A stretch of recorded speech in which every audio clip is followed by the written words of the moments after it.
Welcome to the College Football Survivor Show, where playoff survival is always on the line. Here are your co-hosts, Doug Lesmerises and Shahan Jeharaja.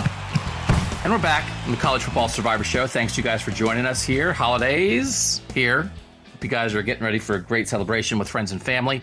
This is a celebration. It's a college football playoff. We do a show year-round, and we get to the actual playoff games. This show is Ohio State, Georgia. For Apple Podcast subscribers, we did the other show this week, was TCU, Michigan. And you can subscribe to Apple Podcasts for $2.99 a month. You get 4 bonus shows. So that's 75 cents an episode.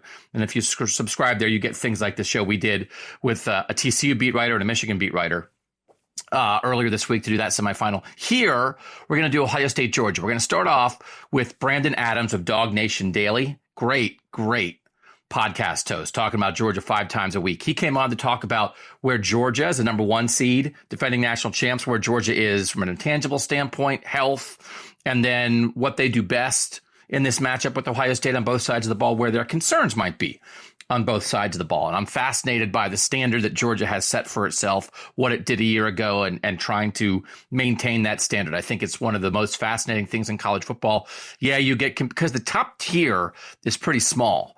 So Bama often in this era, Bama's standard is Bama. And maybe everyone else is chasing Bama. But what Georgia established last year, Georgia's standard is Georgia.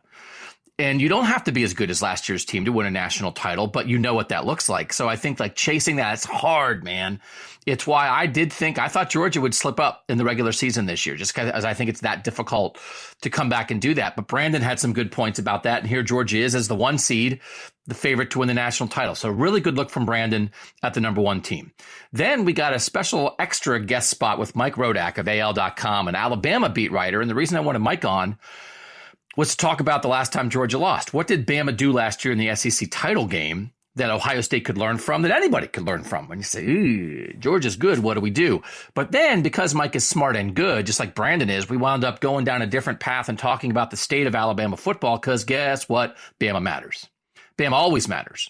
Playoff show in a playoff era, Alabama matters. What's the state of the Alabama program? The idea that Will Anderson and Bryce Young are both playing in the Sugar Bowl and not opting out, does that tell you anything? The battle between Alabama and Georgia for SEC supremacy, and just where Bama is right now, where Nick Saban is right now, where they are against themselves. But now they might, I don't know if they're chasing Georgia yet, but Georgia's at least neck and neck, right? And also Georgia's in the playoff and Bama isn't. So Bama still matters. And unexpected. It wasn't really what I planned, but I told Mike it's his problem because he was too smart. Good Bama conversation there. And then we'll wrap up with a guy who's not quite as good, and it's me. I've covered Ohio State since 2005. I'm going to give you the Ohio State breakdown, right? Same kind of thing. I've covered Ohio State in the 2006 national title game, the 2007 national title game, the 2014 playoff run, the 2016 semifinal loss, the 2019 semifinal loss, 2020 Ohio State playoff run, and here we are again. So I'm at least old. I know what good Ohio State teams look like, the best Ohio State teams look like. And I know what Ohio State teams that aren't quite good enough. Like in 16, they weren't quite good enough. They should not have been in the playoff, and they got wiped by Clemson 31-0. They weren't good enough to be there, but they somehow made it. Where's this Ohio State team right now? So we'll talk about that. So I like this show because we have smart people on and it matters. We're talking Georgia, we're talking Ohio State, and a little bit of Bama, but we'll kick it off with Brandon Adams of Dawg Nation Daily here on the College Football Survivor Show. All right, Brandon Adams back on the College Football Survivor Show. Always lucky to have him. The guy you want to hear from when it comes to the Georgia Bulldogs. He's the host of Dawg Nation Daily. You can also check out DawgNation.com. Brandon's going to be hosting a bunch of parties in Atlanta the week of the Peach Bowl. Brandon, this Georgia team, you've been watching these last 2 years. Intangibles, health. Will we be able to see the best version of Georgia in this game against Ohio State, or is there anything that might be holding them back from being the best they can be? No, there are a couple of health concerns, I think, to be aware of. And first of all, it's great to be back with you again. But, Georgia in the SEC championship had an injury to its right tackle in Warren McClendon, one of its top wide receivers in Lad McConkey. And it's not obvious yet how healthy they're going to be for then the college football playoff game coming up against Ohio State. Kirby likes to keep these things pretty close to the vest. And my guess is he'll continue to do that leading up to this game. It's also maybe not the kinds of injuries that necessarily completely changed the game, although I guess if you're missing your right tackle, that's a pretty big deal. So I would say that Georgia's more healthy than not. Got A.D. Mitchell, for instance, who's probably the top receiver on the team. Finally got him back prior to the SEC championship. That's one of those injuries that had been lingering for a long time. And then, you start talking about something else now. You're kind of dealing with the McClendon thing, the McConkey thing. There's a little bit of an injury to a guy like, say, Marvin Jones Jr., who's one of this team's most impressive freshmen, certainly most talented young freshman, future edge rushing star potentially. He's a little banged up right now. So, Georgia for the most part is, healthy, but you're obviously watching the McConkey thing, the McClendon thing pretty closely. You mentioned the intangible part of this. That's maybe been the most interesting thing this season, that in a lot of ways, Georgia looks a good bit different than it looked a year ago. Certainly doesn't have 5 first-round picks on defense anymore. And, the overall makeup of the team sort of feels a little bit different. But whatever kind of intangible connection this team seemed to have with itself last year, it kind of has that again. That's the one thing that does feel like is carried over is that, whatever, call it professionalism, whatever you want to call it, whatever kind of thing that Georgia seemed to have, there's a certain kind of fabric of that has carried over here in 2022, despite the fact that a lot of the faces and names that are leading this team are a good bit different than the ones from last season. I mean, it's the kind of thing that every coach in the world says, that trying to stay on top is harder than getting on top. Defending's not as fun as chasing. Before the season, I did not pick Georgia to make the playoff because I just thought somebody would get them in the regular season. I didn't know who. Somebody not as good as them. Somebody jumps up and gets them, and then they get to the SEC title game against Bama, and that's their second loss, and they just don't quite make it, right? That's the story of the Georgia season I thought we would get. Instead, early on, my gosh, it's like, are they better than last year? Then they have a couple bumps, but they survive. They certainly could have lost the Missouri game, and Stetson Bennett and that offense makes plays when they need to. And then it turns out the other side of the SEC, it's like, what? No one's going to beat Georgia over there. Did you think, hey, man, before the season, I really think a repeat is right there on the table for these guys, or when they lose as much talent as they did defensively and just the nature of defending, did you think it'd be tough? Well, I certainly thought it would be tough. Look, I think one of the things you've seen is in the history of the college football playoff, teams that win the national championship, for the most part, are back in the playoff discussion again the following year. I guess LSU from 2019 and 2020 is one of the examples when that wasn't true. But for the most part, national champions have been, I think, at least playoff contenders the following year. So I think from that standpoint, there was a case to be made that Georgia was undervalued to begin the season just because – I didn't see an obvious reason in which they should be well off the pace of what previous playoff champions have been. Because think about an LSU team from 19 to 20, you're losing a quarterback, whereas Georgia brought back its quarterback. And frankly, Georgia wasn't as quarterback dependent as a team like LSU would have been back in 2019. So I thought that Georgia may have been a little undervalued to begin the season because of what you would compare to them with previous playoff champs. But obviously, they've also been aided this year, some about what you said before, which is that Alabama is actually, of the teams that were kind of perennially in that playoff discussion or at the playoff discussion begin the year, it's actually Alabama that seems like a kind of a shell of its former self because they lost twice in the regular season. And despite the fact they had on paper the best player on offense, Bryce Young, best player on defense, Will Anderson, a lot of the transfer players they brought in never seemed to really mesh all that well. So at the beginning of the year, you can always look at that sort of top 4, top 5, kind of upper half of the top 10 and say at the end of this season, one of those teams won't be here. I think a lot of folks commonly assume that would be Georgia, but it's actually Alabama that ended up kind of falling prey to that. And that is sort of part of the story here is that in the SEC, Tennessee ended up being better than some would have assumed. Alabama ended up being a little bit worse, and Georgia's just sort of steady as it went throughout the year, kind of emerged as 13-0 to get to the point we are right now. When you think about this Georgia offense, the connection is, to me, that you can see between Todd Monken as a play caller and Stetson Bennett executing that plan. It just feels like every Georgia play leads into the next play. Here's a swing pass. All right, we're not going to throw to the tight end. Now we're going to run up the middle. Maybe we'll take a shot. I've been calling it like ruthlessly efficient, that they just, and then they'll take their shots. We know that, and A.D. Mitchell's going to contribute to that, right? If a healthy version of him makes that downfield pass game even more of a threat. But how have you viewed this the last 2 years of this Monken offense and Bennett running it? What is that? What's best? I don't know. What do you think is the best thing about this Georgia offense? Well, I think it's hard to overstate how impactful Monken has been as a play caller. If you're going to go back to the last year prior to him being here in 2019, mean, at that point in time, Doug, Georgia's only scored about 21 points per game in SEC play. They beat up on some non-conference foes that year and kind of made the overall average look a little bit better. But against SEC competition, the most important games you play during a regular season, Georgia was barely scoring really any points at all. And look in 2020 when Georgia was playing nothing but SEC opponents or Cincinnati in the bowl game, their scoring year over year went up. And then in 2021, the national championship year, after that kind of sort of struggling offensive performance against Clemson to begin the season, Georgia played a much higher level of offense on a per game basis in 2021. And then Todd Monken comes back in 2022 and kind of picks up, kind of right where they left off. He's the nation's highest paid assistant coach. And I think if you look at the results for him offensively, it sort of speaks to that. And obviously Stetson Bennett's been a huge part of that. And maybe for a lot of the people who are watching us now, they've learned a lot about Stetson because of the fact that he's been a Heisman finalist, and I think deservedly so.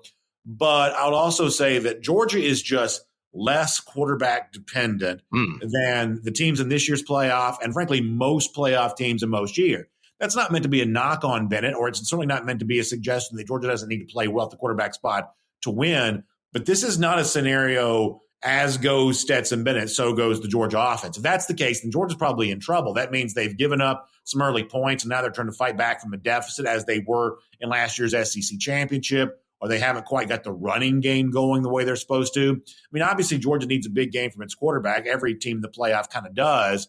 But if the Georgia offense led by Todd Monken is really working the way that it's supposed to, then it's a lot of component pieces working together. It's a lot of offensive line. It's some running game. It's getting the tight ends involved, probably as deep a crop of those as exist anywhere in the country right now. That Georgia's just less about the one player than certainly TCU is with Dugan or maybe Ohio State is with Stroud. Georgia's story is just a little bit different.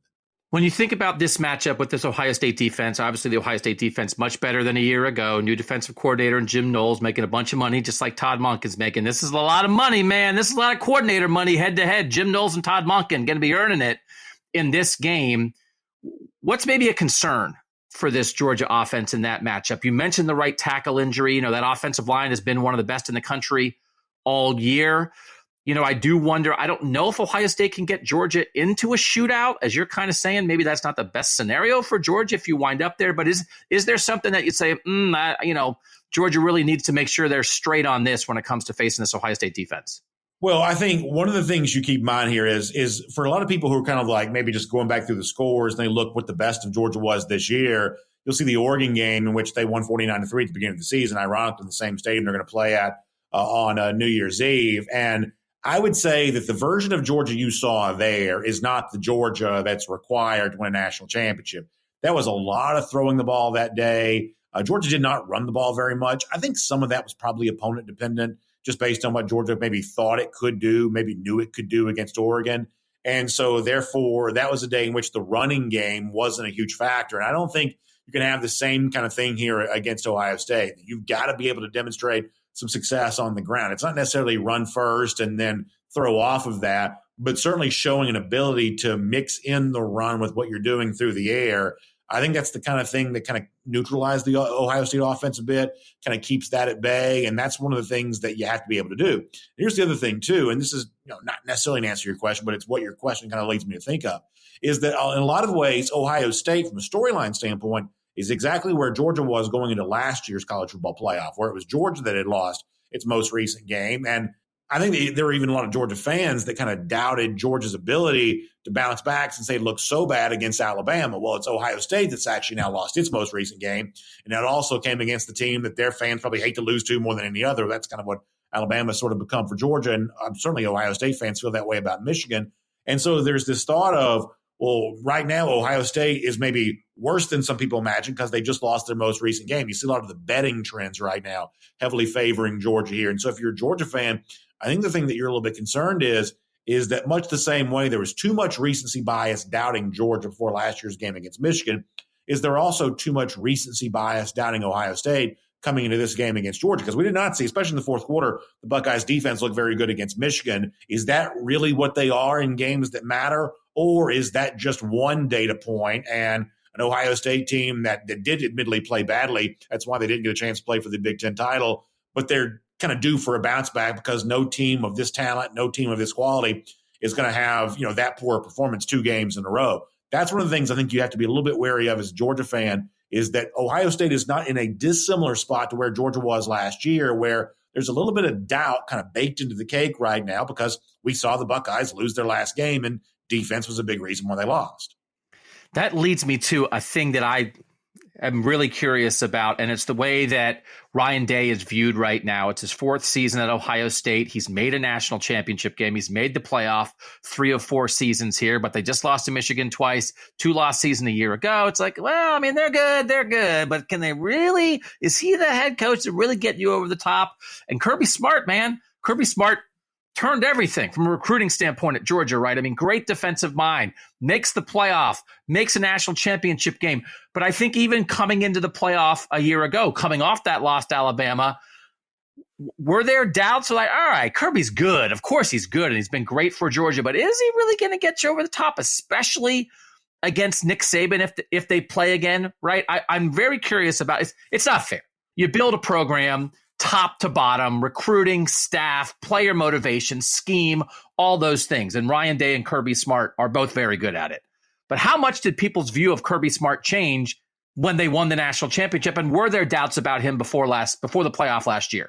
Well, one quick point on the basis kind of what you asked the question around is, I think this is probably the first time Kirby's played a big game in which the coach on the other side has obviously more questions to answer than Kirby does. And obviously the national championship win is one of the things that changes that. So I don't believe that Georgia fans ever really soured on Kirby or ever really openly doubted Kirby all that much. But when your high-profile losses were all coming against the same team, Alabama, there was this thought that the pupil can't take down the teacher. There was this thought that, Nick Saban may have taught Kirby everything he knows, but not everything that Saban knows, right? There's this idea that Saban was still the master and Kirby was still the guy trying to learn from him or trying to emulate him or whatever. There was some sort of inferiority relationship between Kirby and Saban. And when you won that game in January, when Georgia did that, that kind of changed that a little bit. The other thing that kind of got, was a knock against Kirby for a while was some of those early years, the performance really closely mirrored what Mark Richt had done. The record was almost the same through 3 years, 4 years, whatever.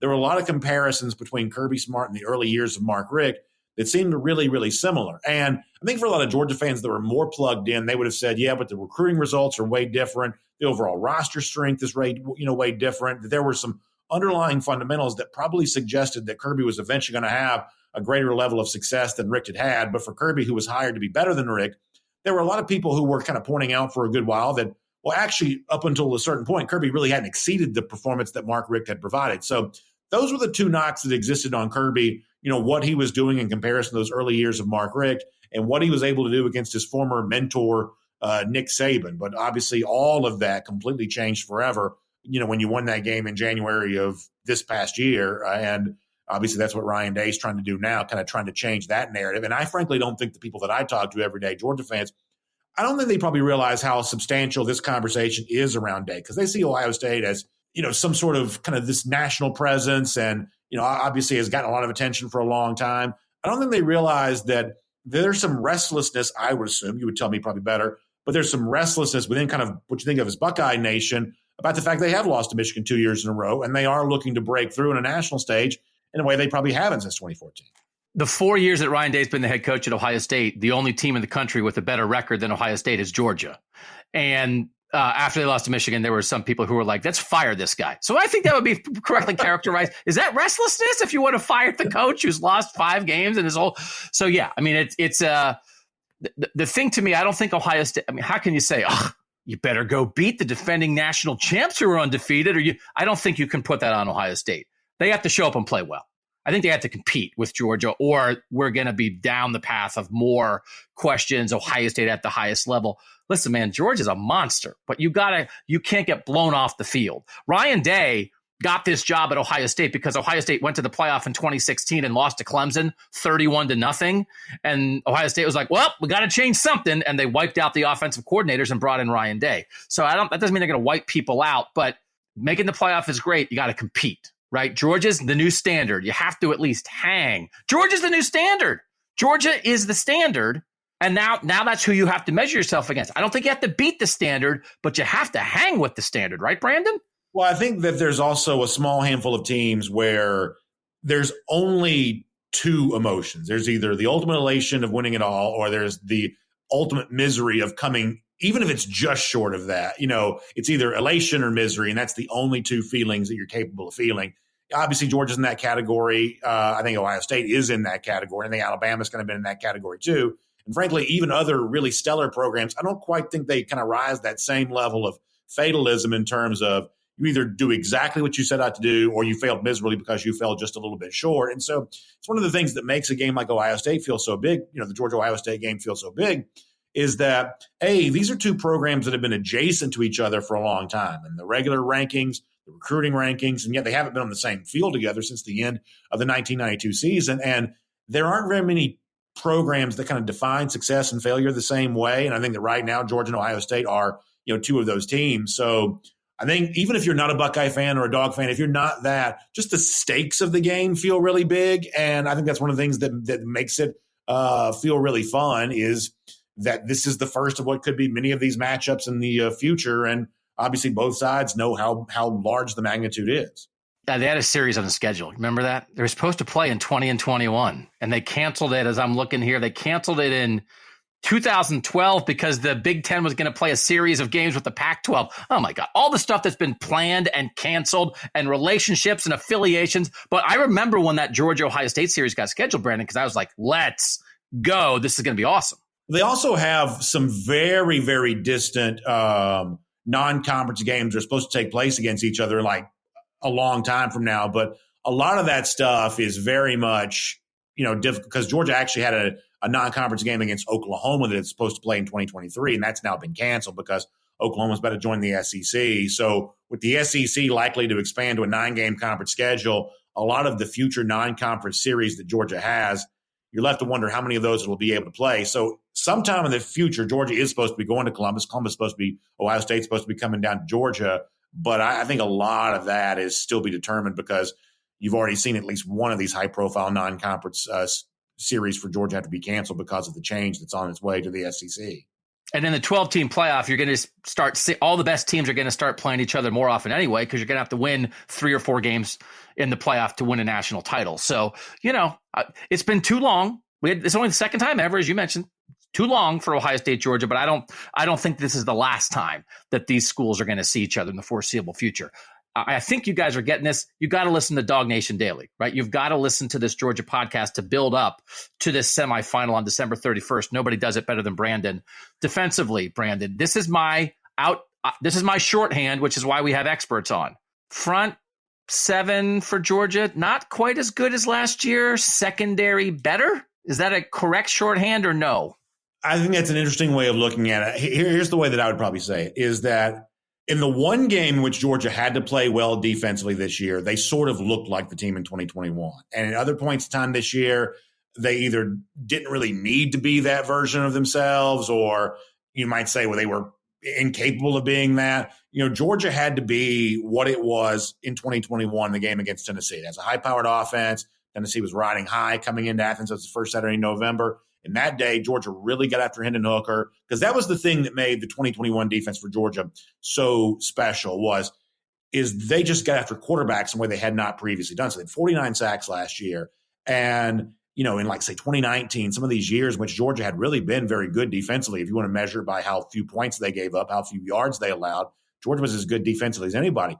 But even in some of those previous years when they were otherwise statistically very excellent, they weren't getting after quarterbacks the way that I think great teams really have to. Last season they did. This year they haven't really done that. There's maybe 1,000 reasons why that's the case. Kirby Smart will talk about quarterbacks getting rid of the ball quicker or whatever the reason is. They just haven't done that. But the Tennessee game they did. So here's what you're left to try to wonder about this upcoming season, or I should say this upcoming game against Ohio State. Is this an example of a Georgia defense that can just flip that switch on again? It's playing an offense where you have to respect it. So therefore you have to have a 2021 level performance. And so you just do it the way that you did against Tennessee when you really had to.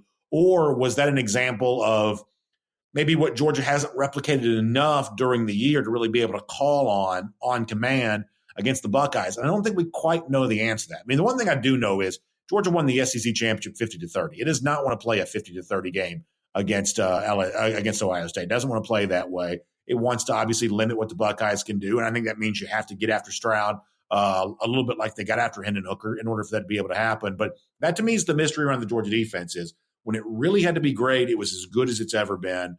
But for the most part this season, it just really hasn't had to have those kind of performances. And so maybe they've gotten a little listless. Maybe they've gotten a little disinterested at times. And I think that's one of the curiosities going into the playoff is, when these games now matter more, when you're facing offenses that are better than most of what you played in the regular season, can you call on command the kind of defense that Georgia played against the Vols? And I guess that does, to a certain extent, remain to be seen.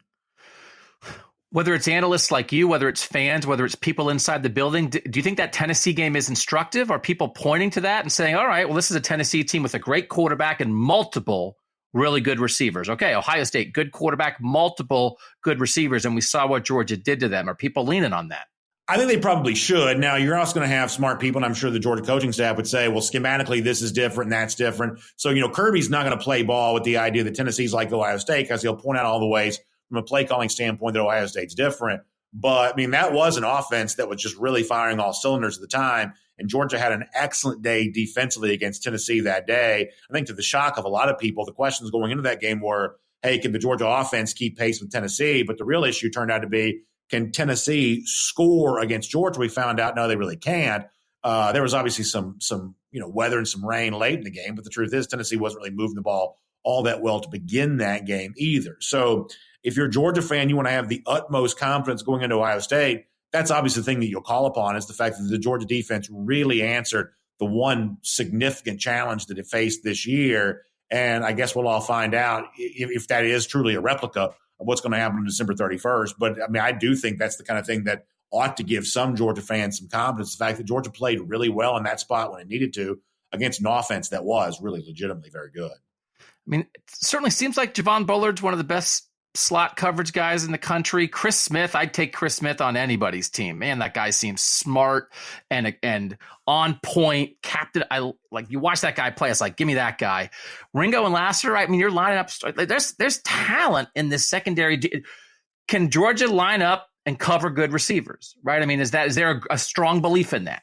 Well, one of the important things to keep in mind, too, is that Kelee Ringo is a likely first-round pick. He's going to be a first-round pick, but he's also been kind of the subject of some criticism here locally because, didn't really have a great game in the SEC championship. Kind of got picked on a little bit in the end-of-season rivalry game against Georgia Tech. So Ringo is going to be on a little bit of a spotlight for some Georgia fans. But like you said, Bullard's had an amazing year. He's kind of the perfect embodiment of what Kirby wants in that star position. Christopher Smith's kind of a sort of a perennial All-American, type guy based on where the ends of season stuff has been passed out. And, that day against Jalen Hyatt, who's a player very similar to what a Marvin Harrison Jr. is going to be, Georgia did really well when it needed to. But obviously I think we would all say, the folks watching us right now too, that Ohio State's pathway towards being competitive in this game is have the big day from C.J. Stroud, get the Ohio State wide receivers involved. That's obviously where they're going to try to exploit Georgia, especially if the pass rush doesn't get home, then you're forcing the Georgia secondary to cover more frequently. To repeat myself, Georgia did answer the one time this year when they really had to be at their best from a pass coverage standpoint. But obviously that's where Ohio State's going to see its opportunity, and they're going to do everything they can to block Georgia long enough to make that matter.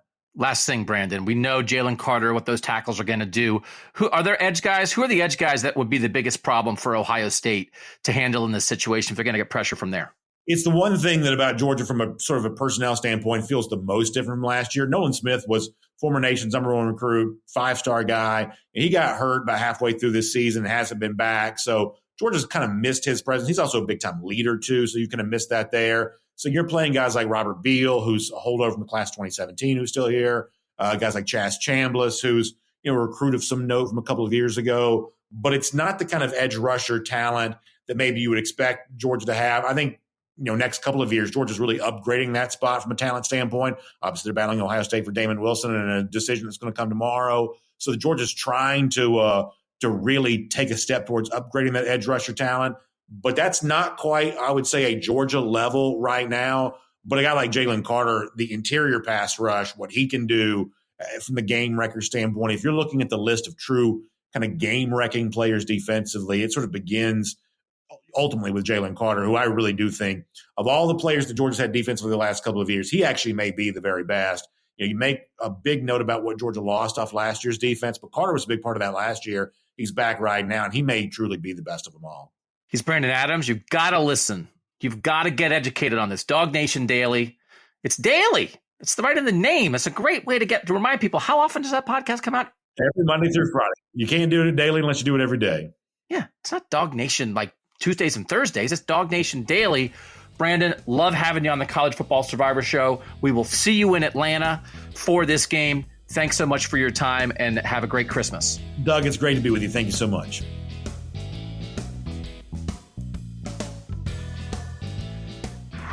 Don't miss the College Football Survivor Show bonus episode this week. Available only on Apple Podcasts. Michigan, the identity that they have developed the past couple of years is, I think, a win the Big Ten style of thing. And then they got out into the world, and it felt like to me maybe there was a cap on that offense. Like, okay, this version of the Michigan offense with Cade McNamara at quarterback, now you're out in the world, now you're out in the wild. And I don't know even what the best version of that Michigan offense, I just don't think it's going to work against Georgia. J.J. McCarthy, to me, changes that equation at least some. How do you view the difference between Cade McNamara playoff quarterback and J.J. McCarthy playoff quarterback? I think the ceiling is just higher with J.J. McCarthy. I mean, I think he's just a flat more talented guy, talented kid. He's got more mobility, too, and that's something we always point to, right, when we compare the two. Neither quarterback has had to throw a ton. We've talked about it ad nauseum. Michigan wants to run the football. That's their bread and butter. That's their identity. With J.J., they can do a little bit more. They can get him out. The Ohio State fans saw, last month. He can get outside the pocket and extend plays and pick up those yards maybe Cade wouldn't have gotten last year. So they're just a little bit more mobile with him. And it forces defense to adjust and prepare for it. Subscribe now on Apple Podcasts for exclusive College Survivor Show bonus episodes. Joined now by Mike Rodak of AL.com, who witnessed the only loss that the Georgia Bulldogs have taken in the last two seasons. That was to the Alabama Crimson Tide in the SEC title game last year. Mike is a beat writer for AL.com for Alabama. Mike, first of all, before we talk about Georgia, how are Alabama football fans taking it right now that they have a December in which Alabama is not prepping for a playoff game?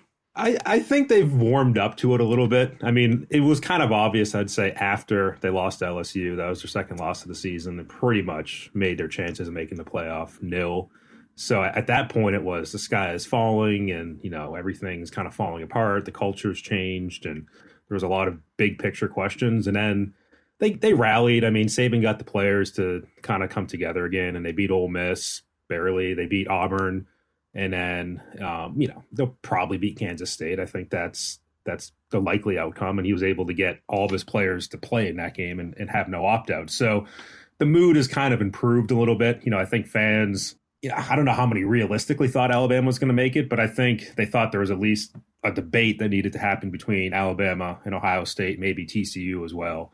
Again, I don't think they should have made the playoff, but I think being number 5 versus being number 9 or 10 is kind of giving fans a little bit more of a sweet taste in their mouth compared to the sour taste that was here, a month and a half ago. But at the same time, I'm sure we get to March, April, May, like fans are going to be thinking, man, like we didn't win a national championship last year. Like we got to get back to that. So I'm sure the feelings of angst will come back eventually. But right now, I think there's just kind of a mellow mood, especially with the news that Bryce Young and Will Anderson will play. How is that happening? I cannot believe that Bryce Young and Will Anderson are playing. They have to be, since we got to this point where the very best players opt out of bowl games that are not playoff games, they have to be the two best players to play, right? Who are getting ready to go to the NFL. Are you stunned that they're playing? How is this happening?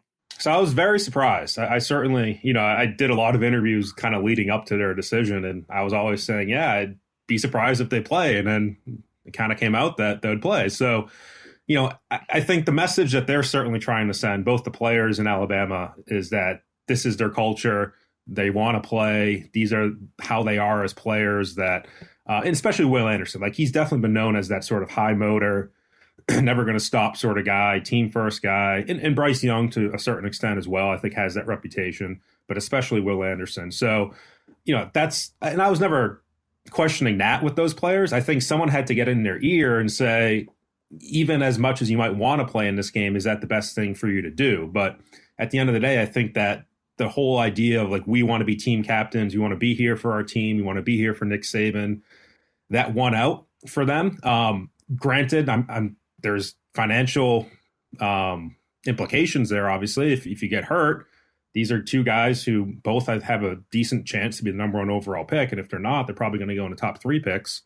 And if you fall in the draft, then you're losing millions of dollars. So, and even Saban said it, there's insurance policies that the school has taken out. He wasn't specific as to whether it was a permanent disability insurance policy, which was something that Tua Tagovailoa had a couple years ago when he broke his hip. But that requires you to be permanently disabled and not able to play football again in order to collect. There's a different type of insurance where it's loss of value and you can fall in the draft and you lose money from, just falling, but you're still able to collect. I don't know if they're paying for that. I would like to know, but I'm sure there's some sort of financial protection that they have. I know, from a completely speculative standpoint, there has been talk of bowl games in general paying NIL deals or having some sort of payment to players to try to convince them, to play in these games. Just from a broad college football discussion standpoint, I don't know if that happened in this case at all, but it again, from Nick Saban's own words, the school is doing their best to protect these guys financially. I was covering the game after the 2015 season when Ohio State offensive lineman Taylor Decker made the block on Jalen Smith, the Notre Dame linebacker. Was an extraordinary player. Suffers the knee injury. He falls into the second round when he would have been a top 10, 15, maybe top 5 pick. And he just never has the NFL career he should have had. He had an injury in a, quote, meaningless bowl game that affected the rest of his football future. And from that, I don't know if that was the moment for everybody. I think it was a moment in this discussion. To me, anybody who opt-outs, it's not really a culture discussion. It doesn't say anything about the player. It doesn't say anything about the program when you opt out. You are being smart. You are putting your family first. You've given your body and your brain and your heart and your soul and your blood and your sweat and your tears to this program. And now you're going on a vacation for a bowl boondoggle. And I don't think you have a responsibility to play. But when you see these two Alabama guys play, maybe the Sugar Bowl's ponying up, who knows? But I will take this as some culture of like, man, I'll tell you what, I don't know what Saban's doing. But if those two guys are playing, like, good for Alabama. I don't want to, good for anybody who doesn't play, who makes that choice. But man, like I do respect these guys if they're going to go out and ball against Kansas State when people thought Alabama was going to win the national title this year. Right. Yeah. And just to go back to the previous point, too, I think fans, they certainly celebrate this decision. Like, it's, hey, look at Alabama and look at what our players want to do. But I'm sure if they had decided not to play, that fans would have been just as fervent in defending them and saying they've given everything that they can to this university. They don't have to play. I'm sure there would have been a widespread defense, not only from Saban, but from fans as well, saying that these guys, there's nothing left for them to prove. And from an NFL standpoint, there really isn't. I don't think NFL scouts to any sort of degree are looking at this or would have looked at it as a negative if either player had sat out. And I don't know if they're looking at this game and saying, we need this extra data point. They know what Will Anderson is. They know what he's capable of doing. They know what Bryce Young is. The biggest question about Bryce Young is going to be his size. He's less than 6 feet tall. That's not going to change by playing in this game. He's not going to get any bigger. So yeah, there's not a huge benefit for them personally. I wouldn't say in the draft. I think the benefit for them is just trying to defend their coach. And we've sensed this a lot the last month where Nick Saban's really trying to show that the Alabama culture of the last 15 years still exists to the same level because it was under attack. After that LSU game, you had Greg McElroy go on his podcast on ESPN and had a 12-minute monologue where essentially he was saying, this is not the Alabama I used to know. This is not the Alabama I played for. And there's other former players, too, on Twitter who are really questioning things. And I think Saban really got into defense mode. I'm trying to make sure that this is still what he built still exists. Now, here we are. They're not playing in the playoff. They don't have a chance for the national championship. They've won 1 national championship out of the last 5 years. Before that, they won 5 out of 9. Like, there's still legitimate questions, I think, that need to be asked. But again, I think this is sort of something they can hold up and say, look at Bryce Young wanting to play. Look at Will Anderson wanting to play. Look at all of our other draft-eligible guys wanting to play. And they can hold up potentially this win over Kansas State as some sort of sign that everything is still as it was. Now you're in trouble here because you're saying too many interesting things. And I was like, we'll do a quick little hit with Mike and we'll talk about Georgia. Now I kind of want to dive into the preeminent program in college football and the state of it right now. When Greg McElroy said that, did he begin by saying, back in my day at Alabama, we never would have? Was it kind of that kind of thing? There was some element of that. It was, we used to have these practices that, we hated the practices. We hated every day of our lives when we were there, but we loved winning was essentially his message. And a lot of the talk about how the transfer portal has brought in guys that didn't really come up in that program. And it's more about the NFL for these guys and more about the NIL money. And, there definitely was like old man with a stick sort of mentality to it. But I think Greg did make some good points.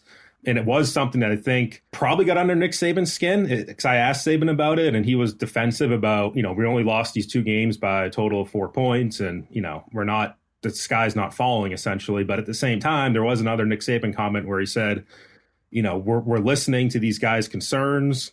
We're trying to get it back to where it was. I think Bo Scarborough, the former running back, came into the facility and was, basically talking about a lot of the same stuff as McElroy and putting his hand down on the table and saying we need to get back to where we were. So it's a push and pull that's going on. And yeah, I think there's players who are around in 2010, 2011, 2015, some of those real dominant Alabama teams from 10 years ago that look at this and it just doesn't look the same on the field. And I think maybe they're extrapolating that behind the scenes, it's not the same either. I think Saban's point is that behind the scenes, everything's fine. It's just they're not able to get it done on the field quite to the same level that they were. So Shahan and I did this a couple weeks ago, talking about some of the changing of the guard in college football, potentially. I think you look at Ohio State and what Michigan has done the last 2 years, and you say, I wonder what the Big Ten is going to be like. You look at Oklahoma dominating the Big 12. Now they're leaving the Big 12, but also they're leaving the Big 12. It's a completely different program. And you see teams like Baylor and TCU, and you think, if USC is going to rise back up again and fill a void that the Pac-12 has had, they haven't had a dominant team for the playoff era, basically. You look at the ACC, Clemson is dominated. They lose the coordinators. Quarterback's not quite as good. Is Florida State in the way they finished that season? Are they going to rise back up again? But really, the conversation was the SEC, and as Alabama passed the torch to Georgia. And I don't even know that necessarily Alabama passed it. Maybe Georgia grabbed it and stole it. But also, Alabama's the only team to beat Georgia in the past 2 seasons. So what do we mean? They split last year. It just so happens Georgia won the game where you get the bigger trophy. And then they didn't play this year.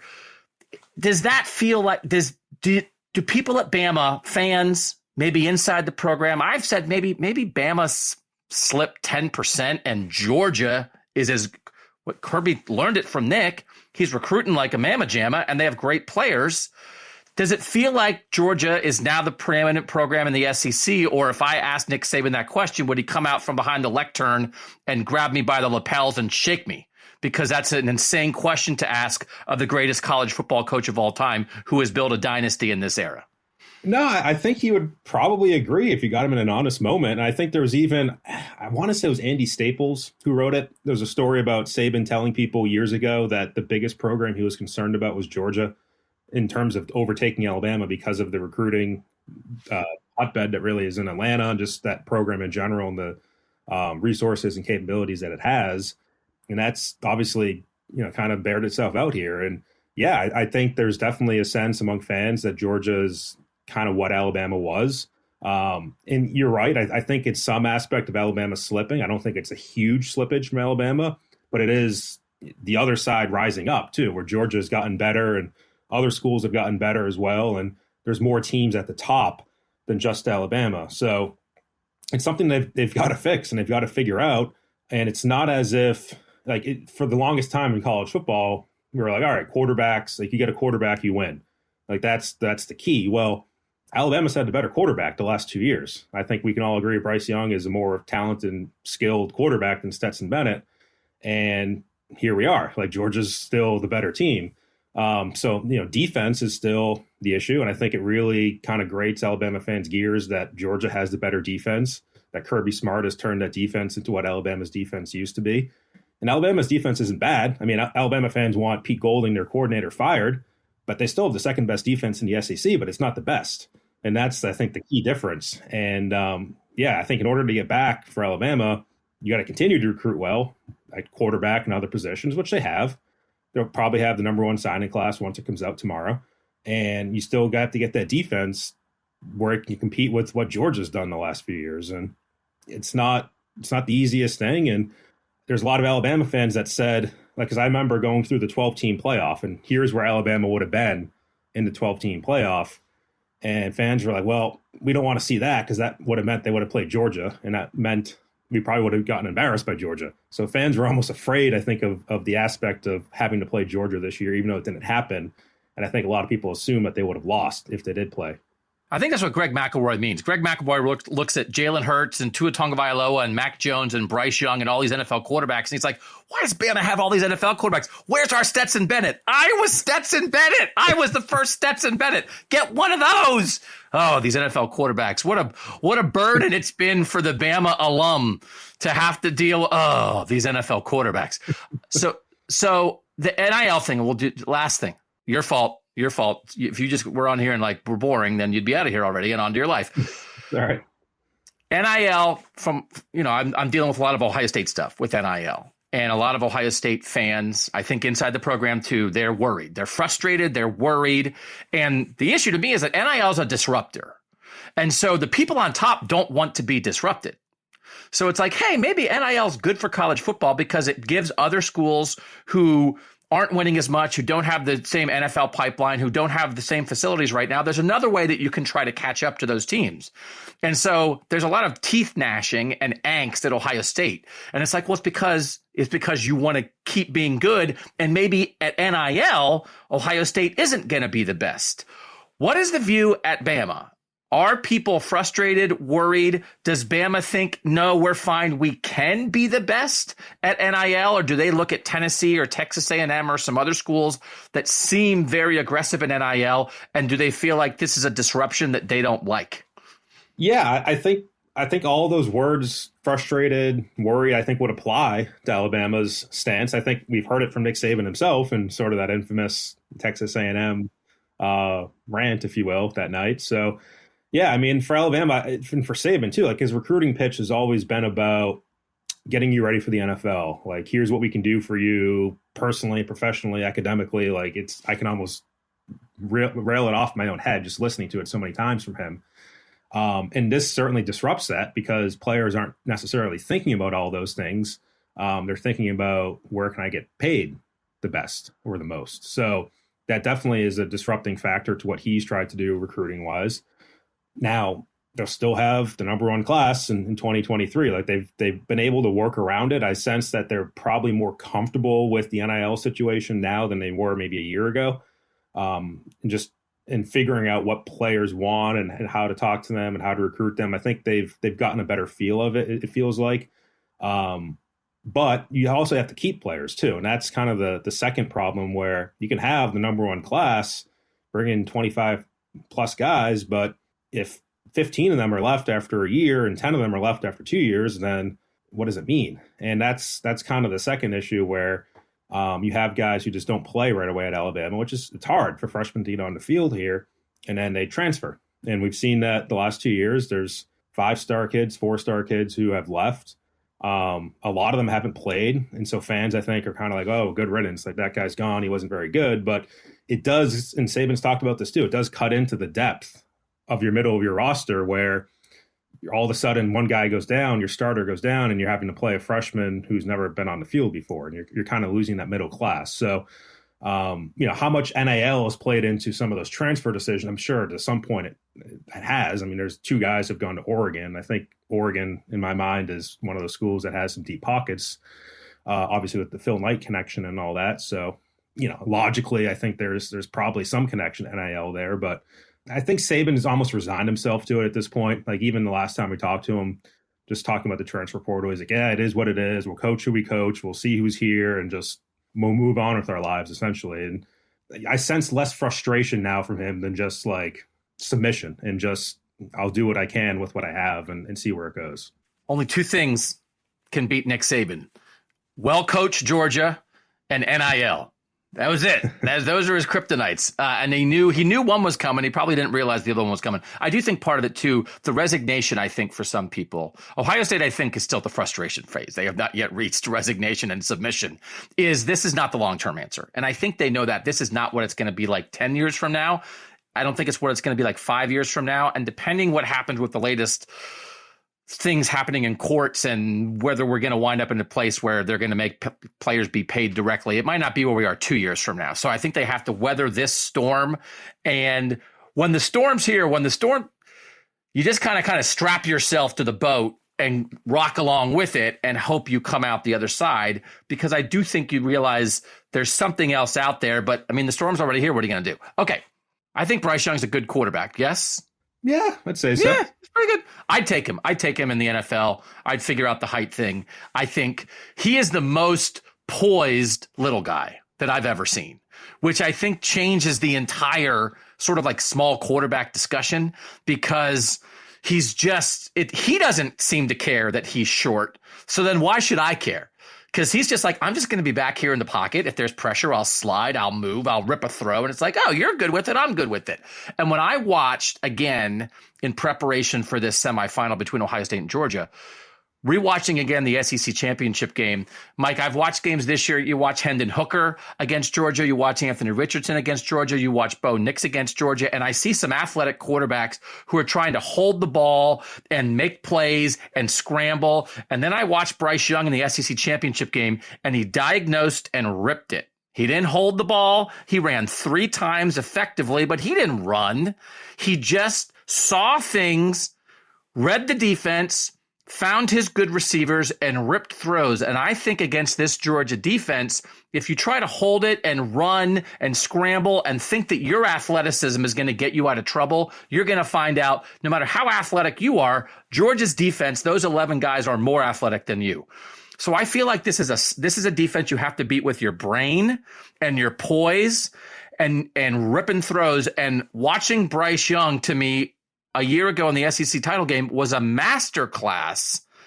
And to me, that's what Ohio, if I was CJ Stroud, they're friends. They know each other. Bryce showed the way. I don't think there's a ton of quarterbacks who can do it.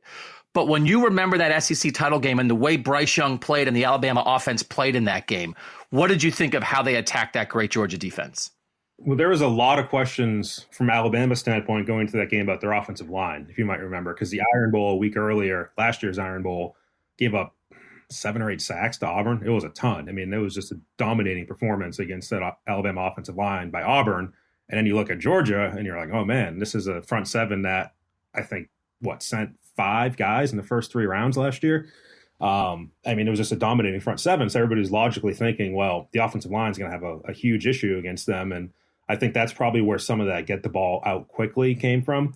And I think there's also, you could sense the confidence from Alabama in throwing against that secondary of Georgia. You know, the front seven was fearsome, but I think they really like their matchups, wide receivers versus corners, wide receivers versus safeties, and just get the ball to them. And that's what happened. I mean, they threw to Mechie early in the game, and he got hurt towards ACL in the first half of that SEC championship game. So then they're down to Jamison Williams, but still just kept throwing to him. That play early in the second half, there was 2 guys on Williams. He just blew right past them and was able to score that long touchdown, and that was basically the game. And then, things kind of flipped in the national championship game once Jamison Williams got hurt, and that was on a 40-something yard catch, again, kind of burning that secondary. And then once he went down, at that point they were down both Mechie and Williams, and they didn't have another receiver that they felt could match up the same way against Georgia's secondary. And that's when they really got into that turtled up offense where they're throwing to the tight end, throwing to Slade Bolden, their slot guy. And that's when Georgia, I think, really started to tee off. So, yeah, if you have the receivers, which I think Ohio State does, to kind of beat that secondary, that's not Georgia's strength. It wasn't last year. I don't think it is this year either. Then you have the quarterback to do it. Then that's probably the way to go. In Alabama's case too, it's just like, I don't think they ever got that this year either. And that's part of the reason why I think fans were so worried about if they did have to play Georgia, if they somehow made the SEC championship game, they didn't have the wide receivers to beat Georgia this year. And that's kind of what you need. Yeah, it always felt like you can't go through Georgia's defense. You've got to go over it. And it felt like, and everybody, now we're like going back to last year. And everybody's like, why are you talking about last year? It's like, it's the last time they lost. I don't know what else you're supposed to talk about. How do you deal with these guys? But the idea of Mechie and Williams, those two together, that was enough. Just Williams on his own in the second half of the SEC title game was still barely enough. And then once you didn't have him when he got hurt in the title game, then it wasn't enough. So Ohio State, you replicate that. Marvin Harrison Jr. is their first guy. He's a different receiver than Jamison Williams. Jamison Williams is pure speed. Marvin's not that. But he's still a number one receiver that you figure he can get open against anybody. And then if Emeka Egbuka can be that second guy like John Mechie, who maybe isn't a pure number one, but is a really good number two, and you can attack that way, I just think they have to throw a lot. But I just think Bryce's poise, and again, let's have the same conversation the whole world's had about Bryce Young for the past 2 years, but I can't stop talking about it. I do think CJ Stroud, his processing and standing in there and knowing what's going to come, you've got to beat, I think, Georgia pre-snap. You've got to understand where you want to go. But Bryce is just, it's preternatural. He's the most poised college quarterback I think I've ever seen. And I think in the midst of a defense that's going to get after you like that, that's so vital. And I think CJ Stroud has that ability. But to me, Bryce Young is the exact, and maybe CJ too, that's the kind of quarterback you want to drop right into the midst of that Georgia defense, because they're going to come after you and you've got to be able to keep your head while they do it. And Bryce Young does that better than anybody. They called him the gingerbread man, is what Georgia called him, because they couldn't catch him. Like, you can't catch me, I'm the gingerbread man. And I think even Kirby Smart's called him a point guard too, where he just kind of sits back and is able to kind of watch things unfold in front of him, and then a guy runs up to him and then he makes a quick move and throws the ball. And there's even that play in the SEC championship where Bryce ran and then pitched it off to Brian Robinson, and they're able to get some more yardage on that. Just great vision. And so, yeah, I mean, that certainly helped. And it was a Georgia defense, too. Like, if you listen to them, they were under the weather that week, and conditioning-wise maybe weren't where they thought they were going to be. And, maybe that played a role for them as well. They certainly seemed better or better conditioned, I guess, in the national championship game. But, yeah, I mean, that's what beat Georgia for Alabama. Like, it was their offense. I mean, their defense was good. I mean, they fell behind in that game. Some people forget that too. Like, they were down 10-0 to Georgia early in that game. They were having some issues with Brock Bowers. They're having issues with Darnell Washington, who's just a huge human being. And then they were able to kind of figure it out in the second half. Stetson Bennett threw that pick six, which really helped. And that was a disguise coverage by Alabama, where Jordan Battle, their safety, was showing one thing and he dropped into something else and was right in the throwing lane for Bennett. So you got to confuse him somehow. Obviously, the guy's been around for a while, and they were able to do that in one play at least. But, I do think there's maybe an overstatement when people say if you make Georgia play from behind, like they're not the same team, they're not able to win. Well, Alabama was winning in the fourth quarter of that national championship game. Again, I think sometimes people forget that. Like, they think it was just Georgia running all over them all game. It wasn't. And Georgia scored, I think, 3 touchdowns in the last 10 minutes? And some of those were longer throws from Bennett to A.D. Mitchell. There was a touchdown by Brock Bowers. Like, that Georgia offense was able to throw the ball and push the ball down the field and win the game late when they were trailing. So I don't know if it's totally a case of an offense that needs to be playing from ahead and control the ball with the run, and you have a game manager at quarterback. It's still a capable offense when they're behind on the scoreboard. Last thing, Bryce Young, 2 great years for Alabama. No national title, but tremendous college football player. What is it going to be like next year without Bryce Young? We saw, we got to see Jalen Milroe this year. He looks like Usain Bolt to me when he runs, but I don't know that anybody you're going to have a drop off in terms of pocket presence and all the things we just said Bryce is so good at. How good do you think Jalen Milroe can be next year, and how much will? And there's going to be some portal stuff that happens. We know Alabama's been successful doing that. How much are they going to be leaning on a young quarterback like that next year? Are they going to have to build up around him and make sure they don't put too much on him?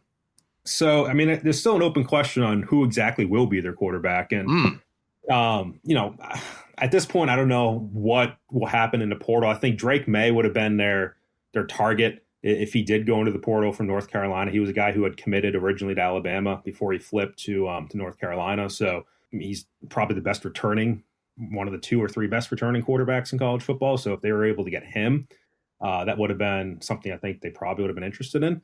But I don't know at this point how many quarterbacks are out there that they'll seriously consider to be a starter at Alabama and to win an SEC championship. Like, I just don't think there's that sort of guy out there. So you have the 2 guys that are returning. Milroe is one of them. He's the older of the 2. He's been here 2 years, but he's very limited as a passer. And we saw that the A&M game when Bryce was hurt, threw for 100-something yards, had a couple picks, came into a game later in the season, had another pick. Like, I think there's a lot of questions internally about can they win with him throwing the ball, trying to win with that offense that they've played with for 5 years now at Alabama, very quarterback receiver heavy. Because if you have Milroe, you're going back to sort of the Jalen Hurts, Blake Sims sort of approach where you're running the ball 15 times a game with your quarterback and sort of a lot of that option run game. And you can make some plays here and there, as we saw from Milroe, but I don't know if that's what they want to do for a full season. So the other option is Ty Simpson, who's the freshman this year, 5-star kid out of Tennessee. His dad's the UT Martin coach. Mobile as well, but probably a better thrower. We haven't seen him almost at all this year. A couple of late game situations, he's handing the ball off, taking a knee. So we would have thought if Bryce had opted out of this bowl game that maybe we would have seen the most Ty Simpson we would have seen all year. And that would have been an indication of what they had in him. Doesn't look like we'll see that now. So he's still a bit of an unknown, but I think going into the spring, it will be Milroe versus Ty Simpson. And then they also have 2 freshman quarterbacks coming in as well. They didn't get Arch Manning, but they got one of the other better quarterbacks in the class in Eli Holstein. So a lot of young guys, a lot of talented guys. Obviously, it's Alabama, but I think they're just going to have to sort through and figure out, A, do they want to run that more limited option attack with Milroe, or do they want to put in a younger, more of an arm talent at quarterback and see if they can win? Because remember, Bryce started when he was a 5-star sophomore. He had 1 year behind Mac Jones, but they kind of threw him in there, hasn't started the game yet, and did pretty well his first year as a starter. So it is possible to start a young guy and still win. But in a world where Bama has gone to the portal for starting running backs, for starting receivers, for starting tackles, you could see him dipping in for a starting quarterback if the right guy was there. Yeah, absolutely. I think it's hard to eliminate any position really from Alabama in the portal. I think they've only hosted 1 guy so far, a tight end, but I think they're still going to use it as a tool. Because they're losing so many guys too. If you're losing 12 guys already that they have through the portal, just by sheer numbers standpoint, you got to bring in some guys, and we'll have to see exactly which positions, but pretty much right down the list, I think they could use anybody at any position. He's Mike Rodak. Go read AL.com. You will not find better Alabama coverage anywhere. That's Alabama football, Alabama basketball, good right now. Alabama gymnastics, usually good, right? You guys cover everything down there. Alabama softball, yeah. Alabama softball. If you care about Alabama as one of the preeminent, obviously, football programs, but also athletic departments in the country, go check out AL.com. Mike, thanks so much for joining us here on the College Football Survivor Show. You got it. Thanks, Steve. Thank you. All right. After this, we'll come back, talk some Ohio State next after this. The College Football Survivor Show, where playoff survival is always on the line. All right, back for the Ohio State portion of this preview podcast. Let's talk about the health of Ohio State. Jackson Smith-Njigba is not going to play. He's out. TreVeyon Henderson's not going to play. He's out. This is a receiver who had more than 1,600 receiving yards last season for Ohio State, set the Big Ten single-season record for most receiving yards in a season. I think had 43 receiving yards this year. TreVeyon Henderson, over 1,200 rushing yards last year. Fewer than 500 this year because he was dealing with a foot injury for much of the season and was in and out of the lineup. And when he was in the lineup, he often wasn't at his best, couldn't put his foot in the ground and make a cut. So you think about that, that's some context, but that Ohio State didn't have Jackson Smith-Njigba all year, who going into the year, I picked him to finish second in the Heisman. I was having discussions about whether he could have a 2,000-yard receiving season, and he didn't play. And then TreVeyon Henderson was clearly their lead back as a true freshman last year. Then you think, okay, it's a 5-star recruit. What's he going to be like in year 2? So they've been dealing with that all year. They're out now. There's no doubt about it.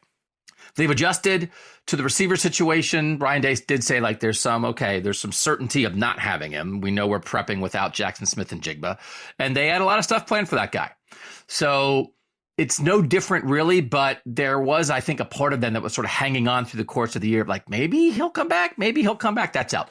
And then TreVeyon Henderson is out, but Mayan Williams, who was their second back and emerged, was a good back this year, physical runner, would have been a good complement to TreVeyon Henderson in a 1-2 punch like Georgia does with its backs.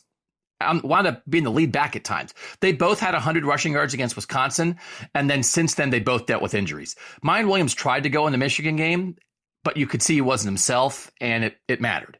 He had some moments where you maybe thought, okay, like a healthy Mayan Williams might be able to pop that play, and it didn't pop.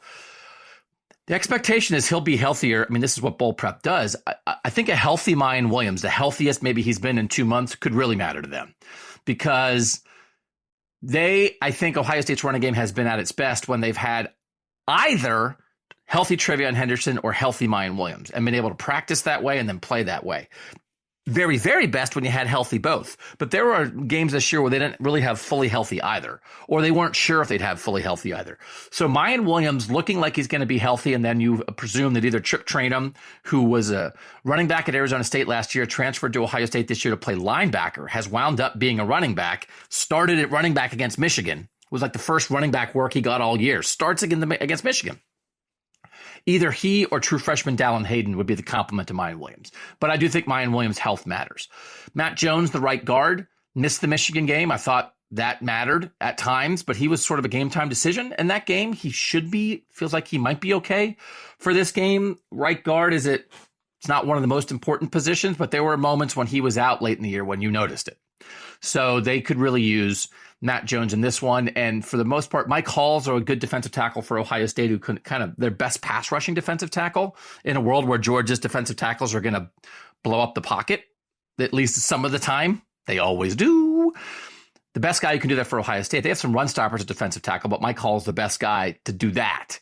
And he might be healthier than he's been. He'd been playing he played 30 snaps a game in some early games this season, and then later in the year he's playing more like 12 or 15 because they're trying to manage him. And he wants to play more, but they're trying to manage his health. And his shoulders are not working. So he had 2 shoulder injuries. So if he can play more, that could matter, because he's not Jalen Carter, because nobody is, but he's Ohio State's best version of that. So that could potentially matter for Ohio State. Most teams, you get healthier in bowl season. From an intangible standpoint, I do think it's rare when Ohio State gets to be an underdog. They like it.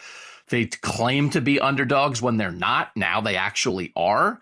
Talking to players about that. Some players blow it off. Some players really embrace it. But I think the idea of they thought they were done and now they're back, that is like a new lease on life. And I do think it's possible, talking to players, how does that make you play better football? Hey, you thought your shot at the national title was gone. Then Utah beats USC, and now it's back. They talk about chip on the shoulder. There's a lot of that stuff that's cliches, but I do think they feel that. They feel, disrespect. I don't know. Everybody thought they were good all year. Everybody picked them to beat Michigan, and they didn't beat Michigan. There's some of it's imagined. Imagined underdogness, I think, only goes so far. Real underdogness, I think, can matter. And we've seen Ohio State 2002. They were an underdog to Miami. They win the national title. 2014, they were an underdog to Alabama. They beat Alabama in the semi. They win. And then they're an underdog to Oregon in the national title game. They win. So I always talk about when you're an overdog who gets to be an underdog, they don't get to do that much. Neither does Georgia. Neither does Alabama. And there are times when you can really lean into that. So I do think that matters. And I do think not playing their rival could bring out a better version of Ohio State than we saw against Michigan. Because I do think there were some intangible things that in the end Ohio State maybe didn't handle great against Michigan. And now Michigan's a really good team that also was your rival that had an edge on you. Now Georgia's just a really good team. There's no just about Georgia. Let's be clear about that. There's no just in Georgia. It's primary. Georgia is the king. But I do think you might get a better intangible version of Ohio State in this game. So I think the possibility of getting the best version of Ohio State is decently high. Now, is the best version of Ohio State good enough to beat Georgia? There's certainly, maybe, but certainly maybe not. But I think I would be surprised if Ohio State didn't play well. So let's go to the offensive side of the ball. The thing that I think can help them play well is I do think C.J. Stroud is the right kind of quarterback to beat Georgia, because I think you got to get it out of your hand. I think you got to diagnose and get it out and get it to your receivers and get it to your playmakers. And I think Bryce Young, what he did in the SEC title game, is that version of that. We talked about it with Mike. Can Marvin Harrison Jr. and Emeka Egbuka be a version of what Jamison Williams and John Mechie were in that first half when they were both healthy against Georgia in the SEC title game? I don't think you want to hold on to the ball and try to think you're going to escape, because you can't. But C.J. Stroud doesn't play that way. C.J. Stroud just does not run that much. Now, I think he's poised in the pocket. I think he can move in the pocket. I don't think he moves as well as Bryce Young in the pocket. I don't know if anybody in college football moves in the pocket as well as Bryce Young while keeping his eyes downfield. But I think CJ Stroud's a version of that. I think he can do a version of that. So I think that offense, and then don't run it. To me, it's been this situation all year with Ohio State of like, why are you trying to run it? And it's not that Ohio State shouldn't try to run. It's that this version of Ohio State, with running back injuries, without an Ezekiel Elliott, without a Beanie Wells, without a Carlos Hyde, without a Maurice Clarett, without the backs they've had when they've been at their best, a big physical 22 carry a game workhorse back. If you don't have that, then why are you trying to do it? It's not what you do best. So I think Ohio State trying to throw it 75% of the time, 70% of the time in this game, I think is the right way to go. Make the pass game your run game. And I think that could work for them. I do think that could work. Now, where do you have concerns? You have concerns up front everybody has concerns up front against Georgia. The interior offensive line, it's a left guard, Donovan Jackson, who's a second-year player, 5-star recruit, big-time dude. Luke Whippler at center, second-year starter at center. Really smart, really good connection with CJ Stroud. I think setting protections, diagnosing things. Georgia's going to throw some stuff at him. We know that. Georgia lines up. Hey, there's nobody over the nose. Now here comes a linebacker. They're going to bring a late rusher a lot of the time with the three-man front. And, Georgia's really good at getting the effective five-man pressure without bringing five. They're going to have to figure this stuff out. I think Whippler and CJ Stroud are pretty good at that. I think they're pretty smart about that, but it doesn't mean it's easy. It's not easy. And Whippler's not the biggest guy in the world. So he's not going to get overwhelmed, but he's going to be nose to nose with some nose guards and defensive tackles for Georgia that are going to have a big size advantage on him, which is not anything unusual for the Georgia guys, at least. And then Matt Jones at right guard. He's a good story. He's in his fifth year, he won a starting job. He'd been in starting competitions in two previous preseasons and did not win them. Good, solid veteran guy, and was a top 100 national recruit once upon a time too. So if he can't go, it dips there a little bit. It dips. Matt Jones has been pretty solid, but they have two All-American quality tackles. Paris Johnson at left tackle is a first-team All-American. DeJuan Jones at right tackle, I think, has made at least one first-team All-American team and some other second-team All-American teams. They're both NFL guys. The interior guys, I think Donovan Jackson and Luke Whippler will be NFL guys. Are they NFL guys like right this second? I don't think so. So if the Georgia defensive tackles just destroy everything in their path in a way that CJ Stroud can never get comfortable, can never set his feet, even when he's getting rid of the ball quickly, it doesn't matter because there's an offensive lineman in his lap who was thrown backwards by a Georgia guy. I mean, that's an issue. And then I do think, it's going to be a lot on Ryan Day as a play caller. If they try too hard to run, I just think it's going to be really difficult to get any kind of consistent run game going against Georgia. I almost think Ohio State's advantage is knowing they're not a great run team. So maybe they won't waste too much time trying. If they're coming out and trying to run on first and second down in the first half and getting stonewalled, that's like Georgia's dream. Right. So I don't know, there's enough times where all of us break down these games and then the game starts and it's the opposite. Michigan did that to Ohio State. You go opposite on purpose. Oh, you won't expect this. So you do this. It's not what we do best. So I would be surprised if that's the calculus for this one. But I do think Mayan Williams healthy can at least give them an option. Just don't use it too much. But I do think that's the concern is that the Georgia defensive line just like stops the offense before it can get started. And then where are you? But Marvin Harrison Jr. and Emeka Egbuka are legit dudes. And this is Jackson Smith-Njigba. This would have been a heck of a game for Jackson Smith-Njigba to be healthy. This is the game that I think a lot of people were curious about a year ago. If you could have seen Jackson Smith-Njigba, Chris Olave, and Garrett Wilson with CJ Stroud against this Georgia defense, that would have been really interesting because you saw what Bama did. Bryce Young, Jamison Williams, John Mechie. You saw Ohio State had three guys like that. Because Wilson and Olave were first-round picks, and Jackson Smith-Njigba was going to be a first-round pick. You had three guys like that. What would that have looked like? So Ohio State is still in range of that for sure. But I think the receivers, the passing game is going to have to win this game. And I do think Ryan Day has talked about the idea of most games in the playoff is in the winning teams in the 40s. I think that's the threshold. I think Ohio State thinking about 42. I'd get to 42 if I were Ohio State and then look back and see where Georgia is. I don't think you want to try to win this game 28-24. So on the defensive side of the ball for Ohio State, Their issue all year has sort of been the secondary and who could make them pay. So you think about the concerns with the Ohio State defense is like, well, what if they play Tennessee? What if they play Caleb Williams and Jordan Addison and USC? And then they played Michigan, and Michigan didn't do that all season. And then Michigan threw the ball on Ohio State, and it was Ohio State mistakes. Now, it wasn't Ohio State corners just getting smoked. It was blown coverages and missed tackles. So I guess the missed tackle is getting smoked, but it's not all like, hey, we can't run with receivers. We can't fight for the ball in the air. They've had times at this year where they've had trouble, I think, on 50-50 balls, but I think they've gotten better at that. So it's mistakes. It's mistakes in the secondary. So that idea, they can get risky and then they can miss tackles. And so they're going to have to figure that out. A healthy A.D. Mitchell, I think, is a major X factor for Georgia. Is it a guy who hasn't been there most of the year, who is healthy again and increases your chances of making some of those shots down the field? I do think Ohio State is a little more built to defend running backs and tight ends in the pass game. Statistically, they've been pretty decent at that. I thought they did a good job on Michael Mayer, the Notre Dame tight end, in the first game of the season. Yes, Georgia has two guys. Darnell Washington's really good. They don't use him, obviously, as much as they use Brock Bowers, but I don't think it's one guy. They don't have, it's like, hey, who's this 6'7", 280-pound Ohio State linebacker or safety who can handle Darnell Washington? It's like, what are you talking about? What is like nobody like that exists. All right, well, what are you gonna do? Well, I think you can play some zone looks and play a linebacker and a safety and help and bracket guys, and I think they'll do that with both the tight ends, and I think that's what they did against Mayer. Bowers is the priority. I don't think you can let the tight ends go and make sure you don't get beat by the receivers. I think you've got to cover the tight ends first, and I think they're more equipped to do that. I don't think Ohio State could cover Ohio State. I don't think Ohio State's secondary could cover Marvin Harrison Jr. and Emeka Egbuka.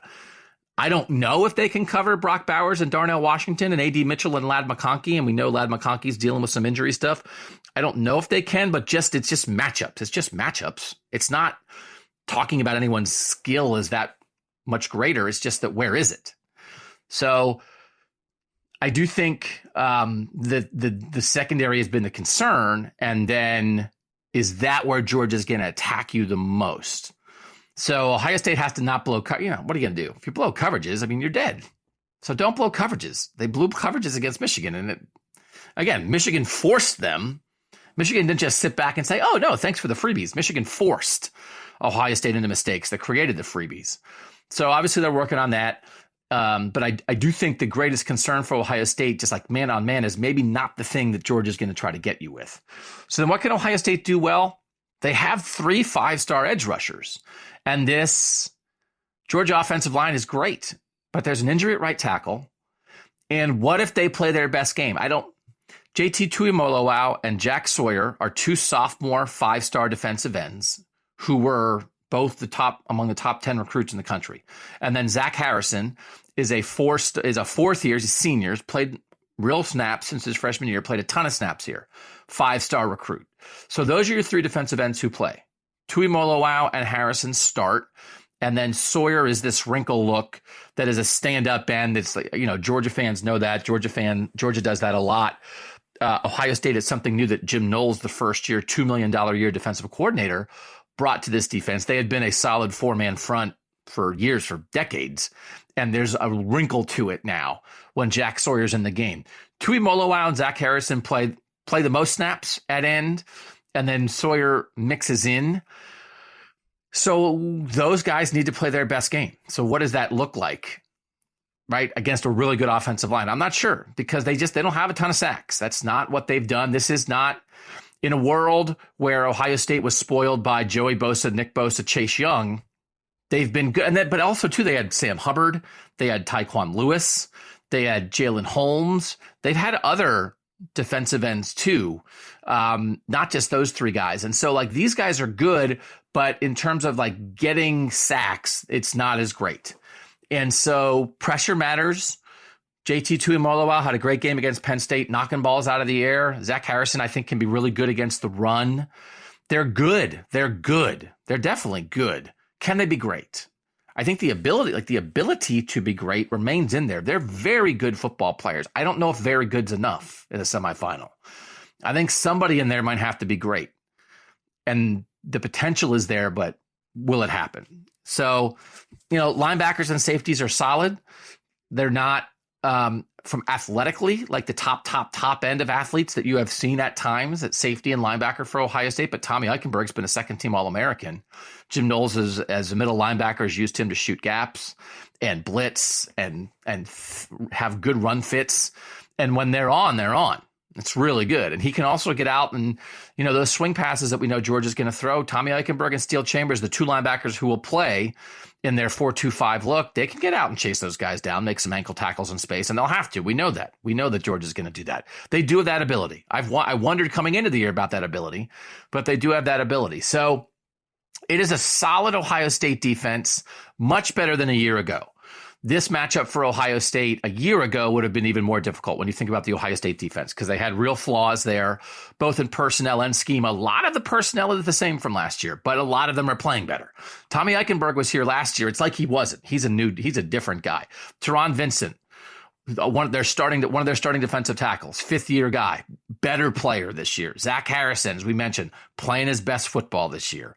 Lathan Ransom at safety was hurt last year, playing his best football this year, right? There are guys who are playing their best football. So it's not it wasn't a reinvigoration of talent necessarily. Jack Sawyer and JT Tuimoloau got older. That helps. But it's kind of the same guys. It's a new look. And I think beyond the scheme, which is it does try to bring blitzes from various places. It is more aggressive. It is more varied in coverages. It is going to disguise stuff more pre-snap. And then here's a different look post-snap. They didn't do that as much last year, and they felt like they really wanted to lean into that. And Missouri got after Stetson Bennett, right, and tried to be aggressive and blitz in that game, and it worked for a while. Then at the end of the game, Stetson Bennett won the game. But it's in the 20s, right? It's in the 20s. So could an aggressive defensive coordinator? I thought being aggressive against Michigan wasn't great for Ohio State. I do think being aggressive in this game makes more sense. So I do think they will be that, but they can't. I mean, it's like be aggressive, but don't blow coverages. That's not too much to ask. So I do think they're more equipped to stop the run, but I think they sold out so much to stop the run against Michigan, they got beat over the top. So they have to be able to stop the run without leaving guys alone in the secondary. So I think it's a good matchup. I think my shorthand a little bit is maybe in the end, there were times this year when I thought, yeah, Georgia's better than last year. And I think in the end, probably not. And I do think mostly because of the defensive changes, Ohio State is better. I don't think Ohio State's offense is better. Because a year ago, you would have had healthy Jackson Smith and Jigba, healthy Travion Henderson, plus Chris Olave and Garrett Wilson for this game. So now you have none of those four. Those would have been the four guys who would have taken up 90% of getting the ball for Ohio State a year ago, if this Georgia-Ohio State matchup would have happened in the playoff a year ago. Now you have none of those four. But Ohio State has the same quarterback, and it has Marvin Harrison Jr., Emeka Egbuka, Julian Fleming, and then Mayan Williams. Plus, they work it in the tight end more this year with Cade Stover. So those guys are very good. They're not as good as those four guys would have been a year ago, but they're very good, and the defense is better. So I think Ohio State has a chance. It's an uphill climb. Georgia's really solid. I think at times it's taken longer at times this year for Ohio State to be its best in some games. They did work it out against Penn State. They worked it out late against Notre Dame, but they did not come out and dominate sometimes in those games the way I think you could see Georgia took it to Oregon, or Georgia just was in control against Tennessee, or the way Georgia, maybe LSU gave them a little trouble and they took over that game. Against the best teams, it's taken longer for Ohio State to work it out. So guess what? You can't work it out for too long against Georgia or they're going to smother you. But does Ohio State have a chance? I think from where we were on Selection Sunday to where we are now, I think I have in my head Ohio State's chances of winning have increased. The more I've looked at this game, the more I've looked at the matchups, the more I've looked at the film and talked to people, I think it's increased. What does that mean? Well, I think it's become less impossible for Ohio State. Doesn't mean it's going to happen, but I think it's become less impossible. But I think to look at Georgia is to see supreme talent defensively, really well coached, and offensively, a really good offensive line, a deep running game, a veteran athletic quarterback, and a very well stitched together plan. Again, you got to respect Georgia's plans on both sides to such a huge degree. They're so athletic, but they're so well coached. I just think they're disciplined and they're smart. Again, give me Chris Smith 100 days out of 100. Give me an offensive line like that. There's just so much to respect about Georgia. Georgia's not going to give this to Ohio State. Does Ohio State potentially have the offensive electricity to go take it in a way that few teams would have that against a team as good as Georgia? I do think Ohio State has that potential, which is why I think this is going to be fun. And we're glad you guys are here to help us do this. We're going to be back next week with 2 more shows. We'll have shows right after the semifinals. We love that you guys have been with us through this whole season, building up to the college football playoff. And if you just joined us now, welcome. Welcome. We're glad you're here. So next week, Shahan Jeharaja, my regular co-host, will be back. But for now, we want to thank Brandon Adams, tremendous. We want to thank Mike Rodak, tremendous. And we want to thank Colin Schmaling, who is the producer and editor of this podcast and just makes it great. So thanks to him for all this work this season. Most of all, thanks to you guys for listening. I'm Doug Lesmerises, and that was the College Football Survivor Show. The College Football Survivor Show, where playoff survival is always on the line.